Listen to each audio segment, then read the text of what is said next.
Bismillahirrahmanirrahim. Assalamualaikum warahmatullahi wabarakatuh.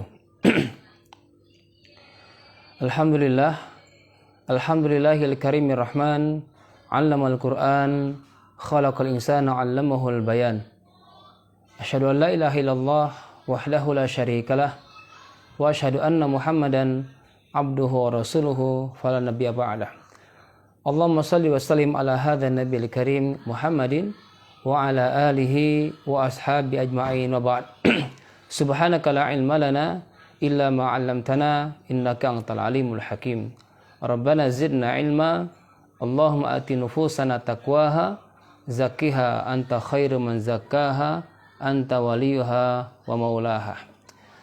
Sahabat-sahabat yang dirahmati Allah Subhanahu wa taala, alhamdulillah kembali bersama kami Syariah Waris Center dalam kajian tadabbur ayat-ayat waris yang insyaallah pada hari ini kita akan membahas secara khusus tentang kebagian hak waris cucu.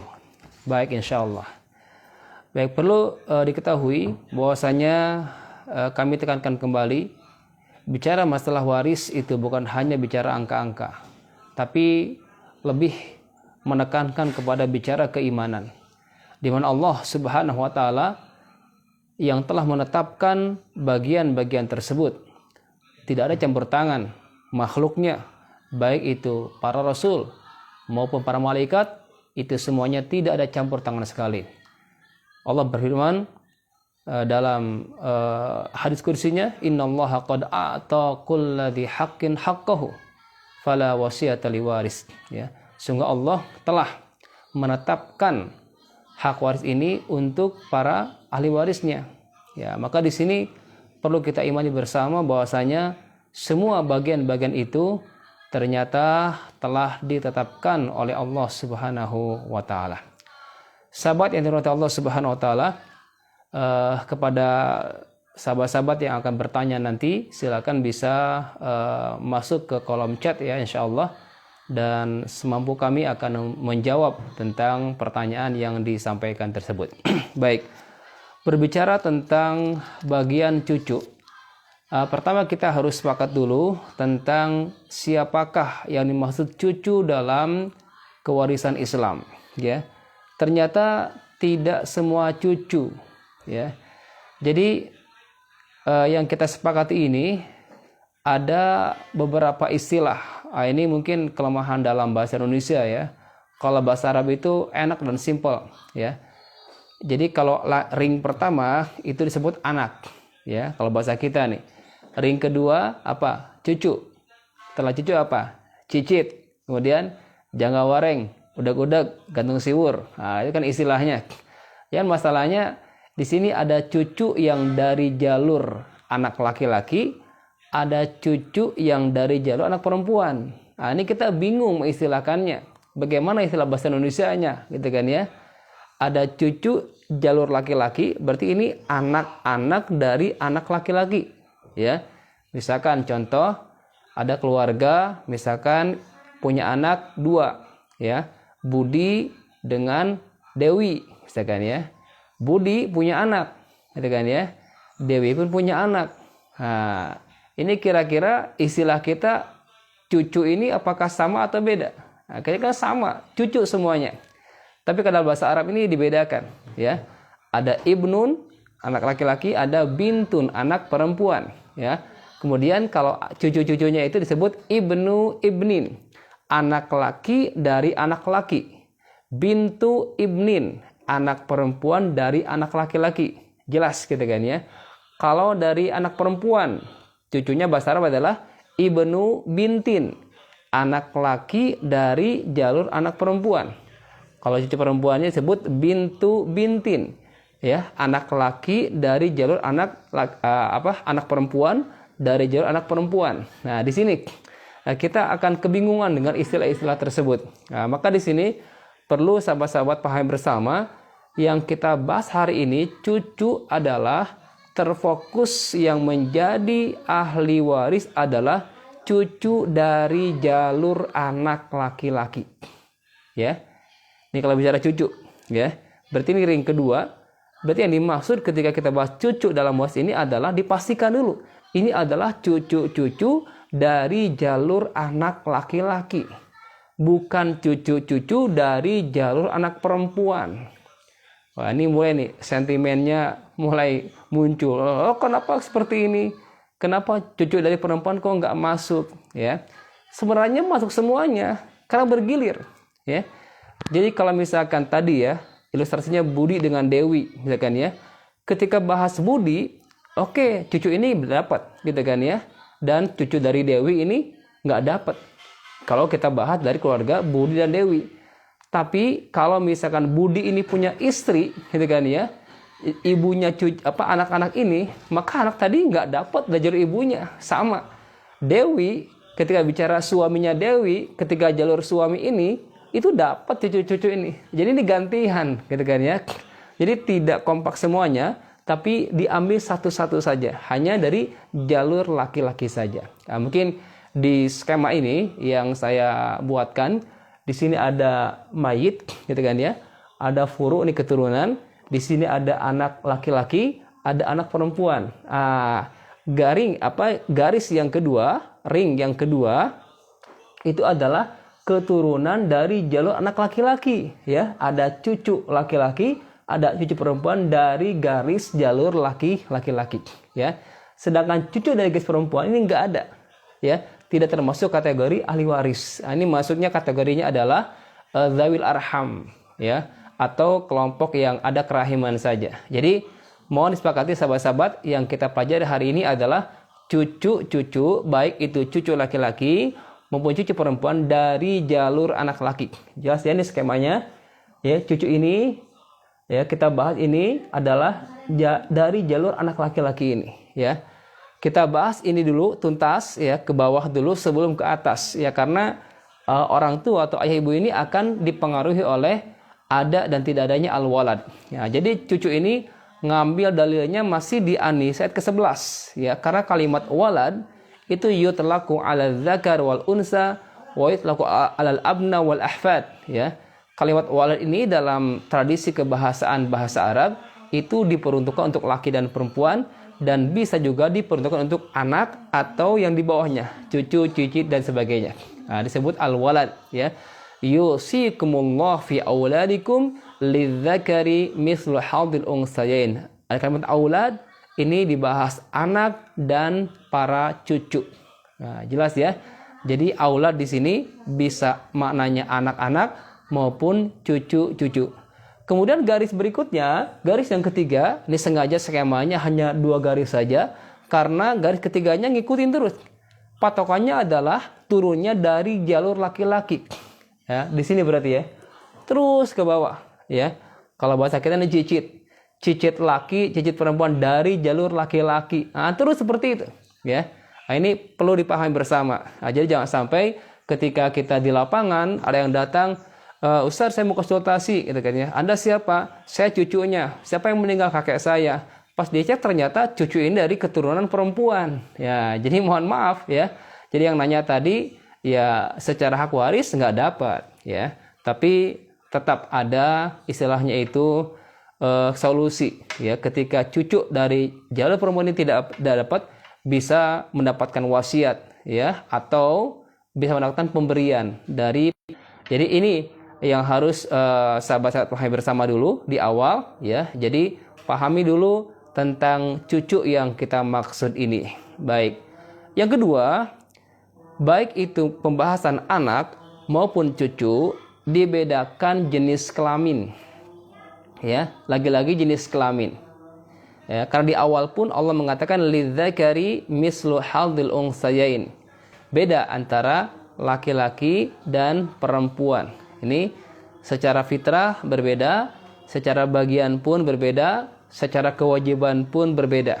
Nah, maka di sini tancapkan iman kita terhadap ketentuan Allah Subhanahu wa taala yang telah menetapkan pembedaan ya, bagian untuk laki-laki dan bagian untuk perempuan. Tapi ini tidak semuanya ya. Karena ada ibadah-ibadah yang dimana laki perempuan sama gitu kan ya. Bicara masalah sholat, gerakannya sih sama gitu kan ya, Tapi ada perbedaannya. Apa perbedaannya?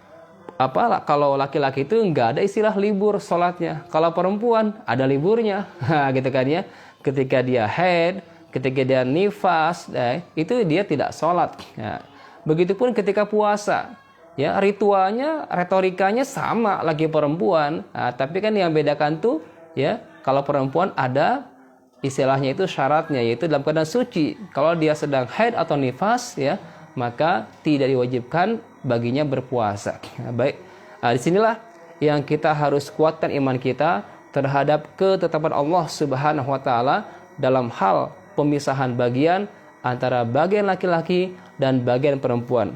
Dan jangan sampai kita mensudutkan Allah, mengatakan Allah tidak adil, ya. Berani menantang Allah mengatakan seperti itu. Mungkin adil bagi syahwat kita, adil bagi nafsu kita, bagi rata. Belum tentu adil, ya. Kalau bagi rata harus fair dong hak dan kewajibannya. Ya, maka di sini tetap ya kita imani. Kita imani apa yang sudah Allah jelaskan. Lidzakari mislu hadzil untsayain. Ini berlaku juga untuk para cucu ini. Ya, baik. Kita akan fokus pada hari ini tentang cucu laki-laki. Ya, jelas ya. Berarti kalau bahasa Arabnya adalah ibnu ibnin. Anak laki dari jalur laki. Gitu kan ya. Anak laki dari jalur laki. Oke, istilah kita ini cucu laki. Nah, tapi ingat ya tadi ya, saya tekankan lagi. Yang dibahas adalah cucu laki dari jalur laki-laki. Baik. Bagian cucu laki ini ya sama dengan anak laki. Bedanya hanya satu, ya. Karena dia ini masuk ring kedua, maka syarat pertama adalah tidak ada ring pertama. Itu, ya. Jadi cucu laki-laki ini bisa dapat kalau di atasnya siapa tuh? Anak laki. Anak laki ini dua kemungkinan, bisa jadi itu ayahnya sendiri atau pamannya sendiri. Nah, jelas nggak? Ya, saya ulangi. Ya, cucu laki-laki ini bisa mendapatkan bagian, ya. Syaratnya adalah tidak ada ring yang pertama yang laki-laki. Ya, tidak ada anak laki-laki si mayit. Baik anak laki-laki ini bapaknya si cucu ini atau paman si cucu ini. Contoh misalkan, mayit punya 3 anak. Yang pertama namanya Budi, yang kedua Iman, yang ketiga Dewi, ya. Budi, Iman, Dewi. Ini ada 2 laki-laki nih, ya. Kemudian ya si Budi ini misalkan ya punya anak lagi namanya Asep misalkan ya. Budi meninggal. Ya, Asep ada nih. Kemudian kakek Asep ini meninggal. Ninggalin siapa? Ninggalin Asep cucunya, ninggalin Iman anak laki-lakinya. Nah, disinilah anak laki-lakinya nih menghalangi si Asep, ya, anak dari Budi. Nah itu ya. Jadi yang saya maksud tadi, cucu ini akan terhalang, mahjub istilahnya, ketika masih ada jalur atas yang laki-laki, anak laki-laki si mayit. Baik anak laki-laki ini bapaknya, itu si Budi, yang nggak ada, ya. Atau pamannya, paman cucu ini, itu si Iman tadi ya, itu tidak ada. Nah ini dipastikan dulu. Kalau misalkan Budi udah meninggal, Iman sudah meninggal, nah tinggal Dewi ini tantenya. Jadi si kakek ini, mayit ini meninggalkan anak perempuan dan cucu laki-laki, si Asep namanya itu, misalkan ya. Nah, maka di sini Asep masih mendapatkan sisa asabah karena nggak ada yang menghalang. Karena perempuan, anak perempuan itu Dewi di sini tidak menghijab laki-laki. Nah, di sini ya baru dia mendapatkan sisa atau asabah tersebut. Maka syarat pertama bagi cucu laki-laki ini mendapatkan bagian dari waris ini berupa asabah itu dengan syarat tidak ada anak laki-laki si mayit. Maksud tidak ada ini jangan dipersempit, ya. Maknanya multi makna, ya. Pertama kemungkinannya tidak ada anak laki-laki ini bisa jadi kemungkinan pertama adalah anak laki-laki si mayit ini sudah meninggal duluan, ya. Sudah meninggal duluan, karena yang meninggal duluan tuh udah nggak dianggap ahli waris, ya. Misalkan tadi contohnya ada kakek, ya, ada seorang hamba Allah, misalkan taruh namanya adalah misalkan Ujang, ya. Ujang ini punya 3 anak, Tadi anaknya apa? Budi, Iman, sama Dewi. Nah, ternyata anak yang laki-laki ini meninggal duluan. Budi meninggal, Iman meninggal, sisa Dewi. Nah, dari si Budi ini punya anak namanya Asep tadi kan ya. Nah, maka Ujang ini meninggalkan pertama adalah Dewi sebagai anak perempuannya, yang kedua adalah cucunya yaitu Asep. Nah, di sini itu yang dimaksud dengan tidak ada anak laki-laki. Kemungkinan pertama adalah anak laki-laki ini meninggal terlebih dahulu. Atau kemungkinan kedua, anak laki-laki ini membunuh si mayit. Jadi kakek Ujang ini meninggalnya dibunuh oleh Budi atau Iman. Ya, berdua laki-laki ini membunuh bapaknya, gitu kan ya. Maka si pembunuh tadi terhalang. Ya. Karena dia terhalang, namanya mahrum gitu kan ya, dianggap tidak ada, maka Asep sebagai cucu ini muncul ya, mendapatkan asobah karena anak laki-lakinya terharamkan mendapatkan warisan ya. Atau kemungkinan yang ketiga, si anak laki-laki ini murtad, beda agama ya. Ketika Aki Ujang ini masih hidup ya, ternyata si Budi ini atau Iman ini dua-duanya ini murtad, keluar agama. Meninggal bapaknya Aki Ujang ini. Maka si cucu ini berhak mendapatkan warisan dari kakeknya karena anak laki-laki si mayit ini murtad, keluar dari agama Islam. Itu ya. Itu 3 kemungkinan yang dimaksud dengan tidak ada anak laki-laki. Nah, maka di sini kesimpulan pertama adalah cucu laki-laki ini terhalang oleh anak laki-laki, ya. Terhalang. Jadi kalau masih ada anak laki-laki, maka cucu ya, baik itu cucu perempuan atau cucu laki-laki tidak mendapatkan warisan apa-apa.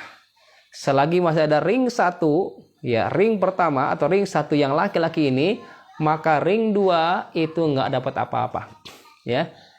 Ring 1 ini baik itu anak laki ini sebagai bapak dari cucu-cucu ini ataupun dari paman gitu kan ya. Nah, ini yang pertama kondisinya. Cucu dia terhalang atau mahjub oleh anak laki-laki si mayit. Oke, jelas. Kondisi kedua sebaliknya. Jika tidak ada yang menghijabnya, maka ini teorinya ya. Jadi yang saya susun ini dalam buku Fikih Waris Mudah dan Praktis ini sengaja saya tuliskan dengan susunan materinya itu. Pertama adalah membahas tentang kondisi terhalang ya. Tadi cucu ya, kalau ketika membahas anak itu nggak ada mahjubnya karena anak itu nggak ada yang menghalangi. Tapi kalau bicara cucu, ini sudah ada yang menghalangi. Ini ring kedua gitu kan ya. Maka susunannya pertama kuasai dulu siapa yang menghijab cucu. Kalau kita sudah menguasai siapa yang menghijab cucu ini, maka akan mudah menjawab berapakah bagian cucu ini dan kapan mendapatkan bagian tersebut. Baik, jelas ya. Saya ulangi kembali kepada sahabat-sahabat yang akan bertanya, silakan untuk menyampaikan pertanyaannya di kolom chat agar kami bisa menjawabnya. Karena ini usulan dari pertemuan sebelumnya, ada beberapa sahabat yang bertanya, tetapi qadarullah waktu dan konsentrasi saya tidak bisa melihat membaca chat yang Bapak Ibu sampaikan, insyaallah. Baik, kembali ke materi kita. Jadi sepakat ya teorinya. Kuasai dulu mahjub atau al-hijab ya. Siapakah yang menghijab atau menghalangi cucu? Jawabannya adalah anak laki-laki si mayit ya. Baik itu anak ini sebagai bapak dari cucu ini maupun sebagai paman dari cucu-cucu ini. Itu yang pertama. Yang kedua kondisinya adalah kondisi mewarisi ya. Kapan cucu dapat warisan? Ketika tidak ada anak laki-laki ya. Baik tidak adanya anak laki ini karena telah meninggal duluan sebelum kakeknya, atau si anak lakilah yang membunuh kakek ini atau membunuh bapaknya sampai dia meninggal atau wafat, atau yang ketiga kemungkinannya tidak ada laki-laki ini karena anak laki-laki ini murtad atau keluar dari agama Allah Subhanahu wa taala. Jelas sekali hadisnya, la yarisul muslimul kafir walal kafir al muslim. Seorang muslim tidak bisa mewarisi orang kafir dan orang kafir tidak bisa mewarisi orang muslim. Baik. Kalau tidak ada yang menghijab, maka cucu mendapatkan asobah. Ya, jadi dalam waris ini bagian tuh ada 3 kemungkinan. Pertama, kondisi mahjub, ya, karena ada ahli waris yang lebih kuat lagi, jadinya dia terhalang, mahjub. Yang kedua, ada kondisi mendapatkan angka-angka pasti, yaitu ashabul furud, ahli waris yang mendapatkan bagian pasti, angka-angka. Ini hampir kebanyakan para perempuan, ya, tapi ada sebagian juga laki-laki seperti suami atau ayah, kakek. Ini laki-laki yang mendapatkan angka-angka itu, ya. Ini kondisi kedua, mendapatkan bagian pasti. Yang ketiga adalah mendapatkan asobah. Nah, ini asobah ini adalah sisa, ya. Sebagaimana sabda Rasulullah dalam hadisnya, al-hiqu al-fara'id bi ahliha fama baqiya fahuwa li aula rajulin dzakarin, ya. Berikanlah hak waris itu kepada empunya atau pemiliknya, adapun sisa maka berikan kepada laki-laki terdekat. Nah, fahuwa li aula rajulin dzakarin, itu dalil dari asabah. Nah, sekarang asabah ini ada 3 kemungkinan, ya. Ada kemungkinan pertama adalah asabah mendapatkan seluruh harta. Misalkan kakek wafat, hanya meninggalkan 1 orang cucu laki-laki saja. Nah, gitu ya. Jadi anaknya sudah meninggal duluan. Yang tersisa cucunya ada 1 lagi nih, cucu laki, ya kan?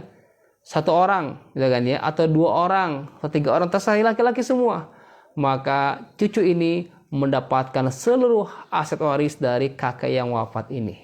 Jelas ya? Ini asabah yang pertama, yaitu mendapatkan seluruh harta jika kondisinya tidak ada ahli waris yang lain kecuali cucu laki-laki ini saja. Baik, ini asabah kondisi pertama. Asabah kondisi kedua, di mana asabah ini mendapatkan sisa, ya. Contoh, misalkan kakek ini wafat meninggalkan istri dan cucu. Nah, gitu ya. Istri dan cucu. Berarti istri ini siapa cucu nih? Neneknya berarti kan? Ya, tapi kita jangan bilang nenek. Karena ini kan kita bicara yang meninggal ini kakek, gitu kan ya. Mayit meninggalkan istri dan cucu laki-laki. Oh, berarti mayit ini adalah kakek si cucu. Istri ini adalah neneknya si cucu. Ya, jelas ya. Nah, jadi jangan tertukar. Nah, di kondisi seperti ini, maka cucu mendapatkan asabah. Asabahnya adalah sisa setelah istri si mayit, ya, atau nenek dari cucu ini. Berapa istri si mayit? Ya, karena ada keturunan. Nah, ini berpengaruh nih, ya, berpengaruh ya. Jadi adanya walad atau al-aulad ini berpengaruh kepada bagian pasangan atau bagian orang tua, ya, bergeser bagiannya. Nah, maka kalau tadi istri itu 1/8, maka sisanya asobah itu didapatkan oleh siapa? Cucu laki-laki ini, ya.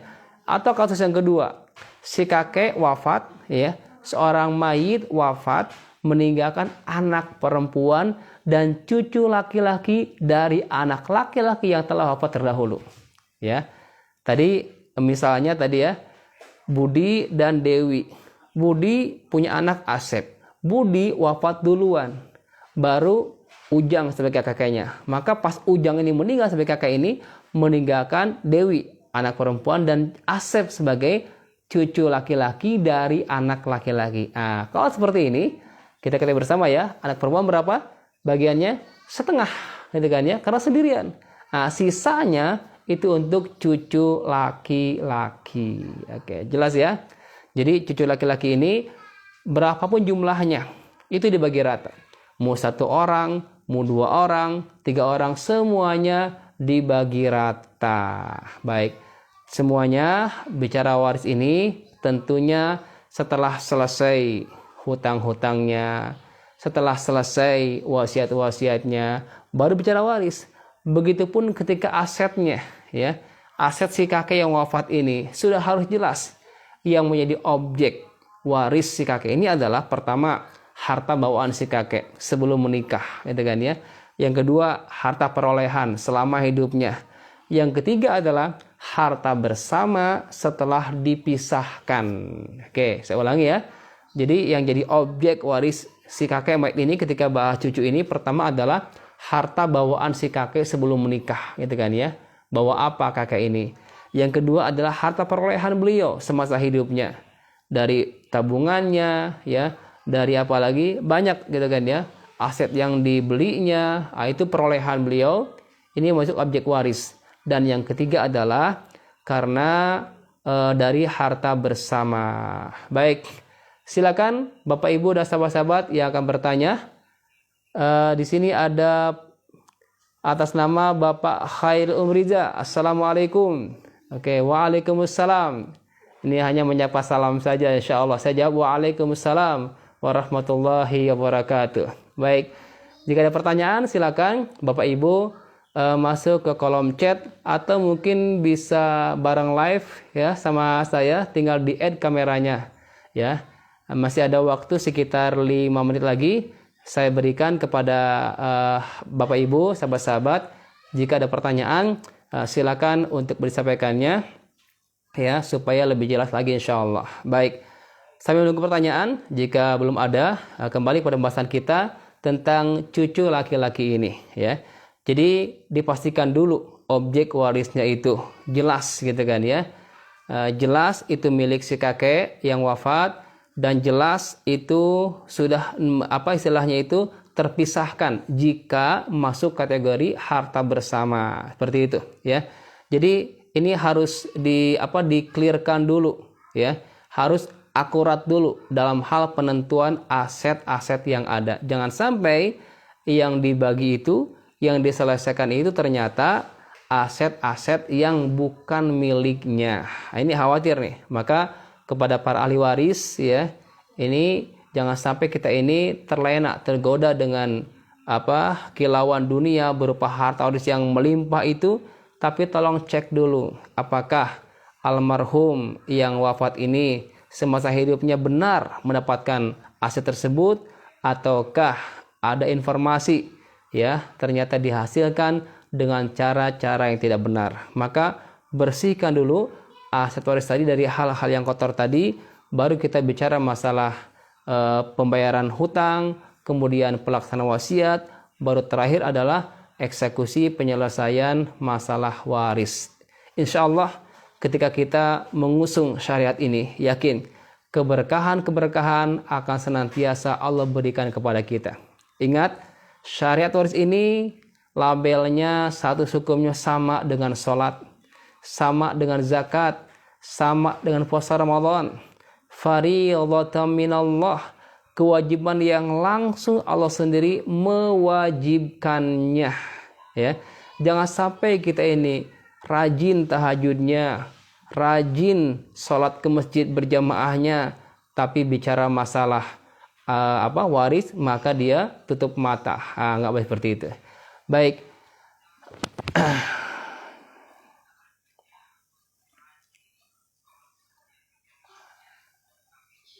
Di sini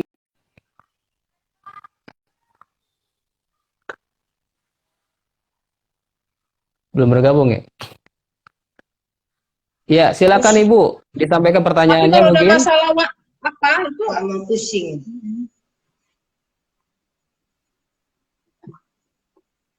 Atas nama Evi Silalahi. Aduh, mati aku. Ya, silakan Ibu. Aduh, assalamualaikum Pak Ustadz. Apa yang mau ditanya? Saya mau tanya nih. Ya.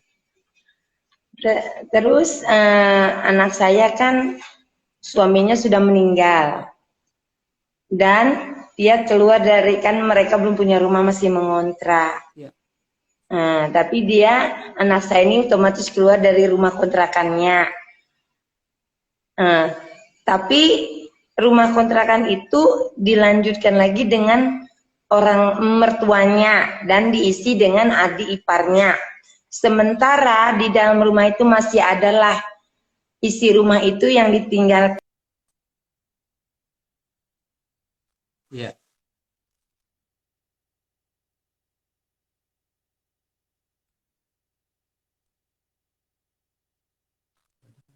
Maaf terputus Pak Ustadz. Iya, Nah iya. terus anak saya itu pengen mengambil yang di dalam rumah itu yang dia merasa dari mertuanya tidak ada 1 rupiah pun, Ma. Itu uang Vivi semua. Terus bagaimana caranya Ustadz biar dengan baik-baik bisa mengambil sementara dia punya anak satu umur 6 tahun. Masya Allah. Baik. Kalau dari suami ini ada aset nggak, Bu? Dari suami yang wafat ini? Kayaknya enggak, karena anak saya yang kerja. Oh, gitu. Baik, baik. Baik, pertama, ini kasusnya luar biasa ya, yang dialami oleh anak ya, ketika mantunya wafat ya, suami dari anaknya wafat, kemudian meninggalkan anak, dan tadi kontrakan ya. Pertama, untuk masalah barang-barang pribadi ya, barang-barang pribadi itu adalah itu hak istri ya. Ya seperti misalkan mohon maaf ya saya sebut kayak kasur, kemudian kaca Ya, atau dandan gitu kan ya itu kan pribadi apa barang-barang pribadi istri. Maka itu hak istri mengambilnya. Tinggal nanti mungkin disampaikan dengan bahasa-bahasa yang halus, bahasa-bahasa yang sopan dan waktu yang tepat gitu untuk mengambilnya kan ya. Atau mungkin ibu sebagai ibunya bisa menyertai anak ibu ya ketika bertemu dengan apa mertua atau besan ibu ya seperti itu sampaikan gitu kan ya barang-barang pribadi. Jadi mungkin disepakati saja ya karena di sini tradisi kita nih barang-barang gitu kan ya kulkas ya, barang-barang gitu, sebagai barang-barang makanya disepakati. Jadi ini tidak ada masalah warisnya ya kalau misalkan barang-barang tadi tidak ada nilainya ya kecuali kalau mungkin ya, misalkan seperti hal-hal yang lain yang mungkin sekiranya dan nilainya ya ada nilainya itu bisa dijadikan objek waris ya dan pertanyaannya adalah ini milik siapa? Apakah milik suaminya atau milik istri ini? Ya, kalau milik suaminya jadi objek waris. Kalau milik istrinya ya bukan ya, objek waris. Karena istri kalau ibu ini masih iya, hidup. Ya, nah, jadi seperti itu. Ya, jadi masalah ini silakan iya, dimusyawarahkan. Apapun yang kami adalah masalah tanggung jawab nafkah anak. Ya, ini iya. kembali hak keluarga suami. Nah, ini kalau kakeknya masih ada nggak dari anak ini? Atau bapak dari suami ini masih ada nggak? Ada, Ah, ada. tanggung jawabnya atau nafkahnya itu kembali kepada kakek. Ini anaknya laki atau perempuan, Bu? Tapi anaknya cucu perempuan, tapi dia itu masih suaminya kemarin tuh mualaf, Ah, Buddha. oke. Berarti Nah, Pak, ayahnya itu beda agama juga atau muslim? Atau mualaf juga? mualaf. Jadi mertuanya belum mualaf, belum. Oh, belum. Belum ya? Hmm, Luar biasa nih. iya, Baik. Untuk masalah wajib nafkah, berarti ini karena apa istilahnya itu berbeda agama ya, berbeda agama, maka iya, sebisa mungkin kalau dari ibu ya dari istri ini menjaga agama iya. dari ini ya jangan sampai Iya, itu dirugikan betul. Iya, iya. mertua pesan ibu, tolong dijaga gitu kan ya. Kalau masalah nafkah tadi Iya, kewajiban memang gitu kan ya kembali kepada keluarga suami, tapi ternyata qadarullah yang masih berbeda ya. Maka ini kekuatan doa ya dan kekuatan iya. semuanya ibu sebagai anaknya dari ini bisa di apa itu dijaga atau mungkin ada saudara suami ibu yang laki-laki yang muslim. Ada mualaf satu adiknya. Ini dia bu yang tanggung jawab nih karena nanti ke depan Oh, kan ibu ini perempuan kan pasti akan nikah nanti iya, kan. Yang jadi wali itu ya iya. ya Saudara kak kandung ayahnya. betul betul. Iya, Kalau tadi kakeknya itu ternyata masih beda agama, maka jatuhnya adalah ke iya, saudara suami ini. Nah, maka kewajiban perlindungan, pengayoman, dan yang lainnya, perwalian nikah itu ada di pundak saudara iya, kandung dari suami yang wafat ini. iya, Ya, kalau ada aset, iya. maka waris. Nah, karena tadi nggak ada aset, ya bukan bicara waris kalau nggak ada, karena rukunnya adalah Iya. dikatakan adanya waris. Baik. Terima Ya. kasih Ibu Evi. Ya, terima kasih atas penjelasannya Pak Ustadz. Lanjut. Baik, Ya. Bapak Ibu dan sahabat-sahabat yang bertemu Allah Subhanahu. Assalamualaikum. Mungkin kajian kita Oh, ini kayak mana makannya? insya Oh, Allah gitu, ya. dan subhanakallahumma bihamdika asyhadu an la ilaha illa anta astaghfiruka wa atubu ilaik. Assalamualaikum warahmatullahi wabarakatuh. Warahmatullahi wabarakatuh. Keluarga bahagia, harta berkah, keluarga bahagia.